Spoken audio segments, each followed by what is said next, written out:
Gloire à Jésus-Christ de Nazareth. Mes salutations les plus chaleureuses à tous dans le nom précieux de Jésus-Christ. Arrière de moi l'intention de prétendre que je détiens le monopole de la vérité. Mais plus proche de moi, l'intention de livrer le message de Dieu. Car 2 Chroniques 20, verset 20 déclare « Confie-toi en l'Éternel pour être affermi, et confie-toi en ses prophètes pour réussir. À Dieu la gloire au siècle des siècles. » Oui, même si au sein de l'Église, il y a des perturbations, ce n'est pas une raison de nous laisser aller. Ce n'est pas une raison de nous déconnecter de la vérité qui vient de la parole de Dieu. Oui, en ce jour, le Seigneur m'envoie humblement nous parler d'un sujet que l'ennemi exploite à tort et à travers pour nous éloigner de l'objectif par la grâce et pour la gloire de Dieu. Oui, plusieurs disent qu'il est hors de question d'appeler une personne père, parce que la parole de Dieu, telle que consignée dans le livre de Matthieu 23, versets 8 à 9, dont je m'en vais donner la quintessence. Oui, dans cette parole, Jésus dit « N'appelez personne sur cette terre, Rabbi, car un seul est votre maître. N'appelez personne votre Père, car un seul est votre Père. » Et vous voyez, sur cette réalité, plusieurs se déconnectent de la notion du Père spirituel sans le savoir.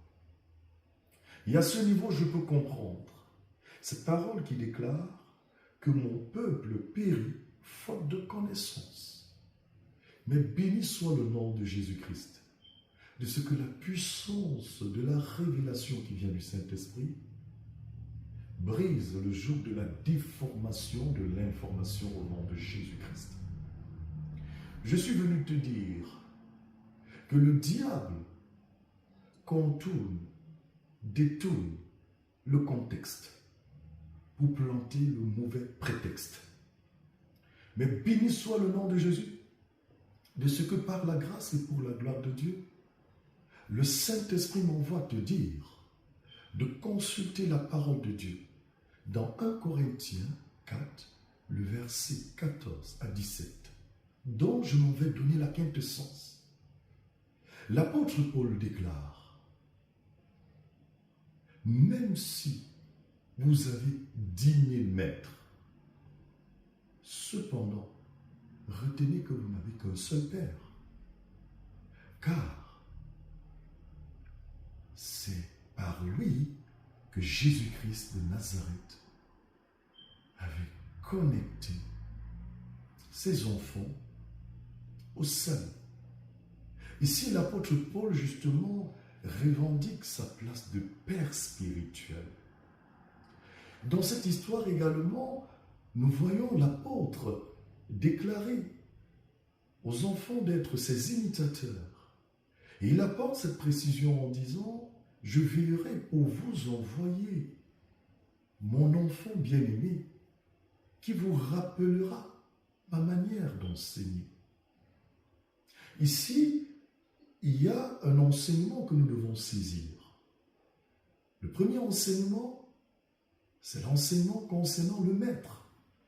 L'apôtre Paul dit, même si vous avez 10 000 maîtres, ça veut dire que bibliquement, le Seigneur a mandaté des personnes qui sont des maîtres, qui peuvent enseigner par la grâce et pour la gloire de Dieu.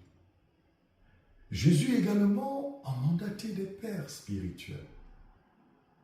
C'est la raison pour laquelle nous ne devons pas tomber dans le piège de l'incompréhension. Car, dans Matthieu 23, le verset 8 à 9, Jésus voulait dénoncer l'hypocrisie des scribes et des pharisiens. Ces hommes de Dieu qui certes parlaient de Moïse, qui pouvaient dégager l'autorité de Moïse sur le plan purement physique, mais spirituellement étaient totalement déconnectés, totalement opposés aux valeurs de Jésus-Christ. Et sur cette base, justement, Jésus voulait davantage nous inviter de ne point approuver des pères qui sont pervers spirituellement, des pères qui sont méchants, des pères qui développent une apparence de pureté. Pourtant, à côté, ce sont des loups ravisseurs. Voilà ce que Jésus-Christ de Nazareth voulait dire. Écoute bien ceci. Je suis conscient que Jésus dit dans sa parole, quand nous examinons Jean 14, verset 6, il dit « Je suis le chemin, la vérité et la vie. Nul ne vient au Père que par moi. » C'est Jésus le chemin. Et il précise qu'il est le seul médiateur entre Dieu, le Père, et nous. Maintenant, le seul médiateur te dit, quand tu consultes Luc 16, verset 29, vous avez Moïse et les prophètes. Écoutez-les. C'est Dieu qui a établi des pères spirituels pour nous connecter aux bénédictions spirituelles. On adore par un père spirituel, mais on honore le serviteur de Dieu qui a été envoyé par Dieu pour nous conduire dans le droit chemin.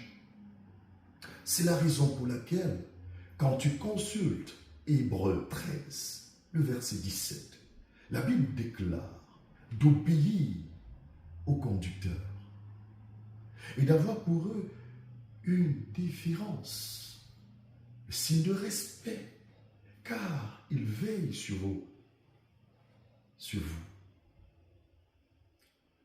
C'est biblique. Tout ceci pour dire, ne te laisse pas influencé par le mauvais discours qui t'amène à t'opposer à la parole de Dieu. Le chemin et la vérité, c'est la parole de Dieu. Et cette parole nous demande de nous connecter aux ministres de Dieu, aux serviteurs de Dieu qui viennent de la part de l'Éternel pour impacter nos vies. Écoute ceci. Il y a une histoire qui m'a toujours façonné, qui m'a toujours bâti, une histoire qui m'a toujours grandi, qui m'a toujours élevé d'une manière spéciale. Et dedans, j'ai compris que le Dieu que nous servons, c'est le Dieu souverain. Quand nous regardons l'histoire de Paul sur le chemin de Damas, nous voyons la connexion avec la masse de la connaissance qui vient du Saint-Esprit. L'apôtre Paul, en face de Jésus, était prêt à s'engager. Mais Jésus lui a dit, je parle de celui qui est le seul médiateur. Je parle du chemin, la vérité et la vie. Le chemin, la vérité et la vie lui a dit, lève-toi, entre dans la ville et on te dira ce que tu feras. Écoute ceci, ce n'est pas la parole de ton Dieu.